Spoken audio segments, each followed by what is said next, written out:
অতিমৰমৰ ছাত্ৰ ছাত্ৰীসকল, আজি তোমালোকৰ মাজত আলোচনা কৰিম মই ক্লাছ 6ৰ হিন্দী চেপ্টাৰৰ বিষয়ে। লেসন নং 1 আৰু চেপ্টাৰটোৰ নাম হৈছে हम होंगे कामयाब। এক নম্বৰটো চোৱা, हम कहा कामयाब यानी सफल हो सकती हैं और बताई। ইয়াতো হৈছে এক নম্বৰটো চোৱা, हम हिंदी सीखने में कामयाब होंगे और 2 নম্বৰটো আছে हम खेल के मैदान में कामयाब होंगे और 3 নম্বৰটো हम पढ़ाई के क्षेत्रों में कामयाब होंगे और 4 নম্বৰটো हम अच्छे नागरिक बनने में कामयाब होंगे। इतने 2 নম্বৰটো इन चित्रों की ध्यान से देखो और बताओ ए किस किस सेवा में कामयाब हुई हैं।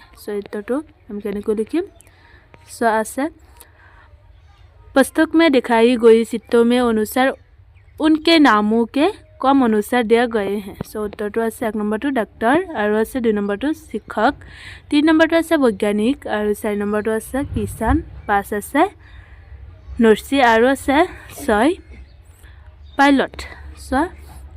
তাৰপিছত 3 নম্বৰটো अब बताओ तुम लोग क्या क्या बनाना चाहते हैं और क्यों। उत्तरটো हम केनेকৈ लिखिम, मैं डॉक्टर बनाना चाहता हूँ क्योंकि मैं अपने सेवा से बीमार पड़े मरीजों की सेवा करना चाहता हूँ और 4 নম্বৰটো आज समूह में चर्चा करो और बताओ। कतो चोआ, हम कैसे कामयाब हो सकती हैं।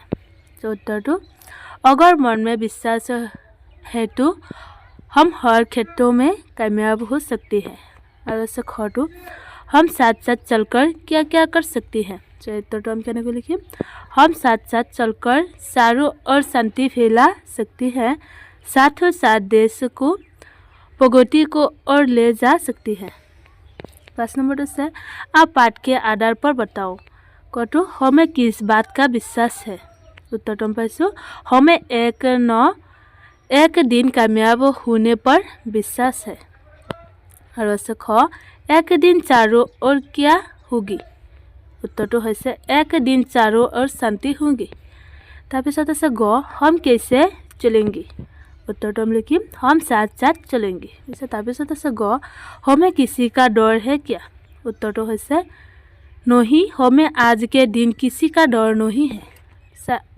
এতিয়া 8 নম্বৰ क्वेश्चनটো, आओ इस गीत का सरल अर्थ जान लो।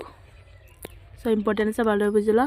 उत्तरটো हमें पूरा विश्वास है कि एक दिन आएगा जब इस सफलता प्राप्त करेंगे और संपूर्ण विश्व में शांति का समाज होगा। हम हमेशा बिना किसी भय के साथ साथ आगे बढ़ते होंगे।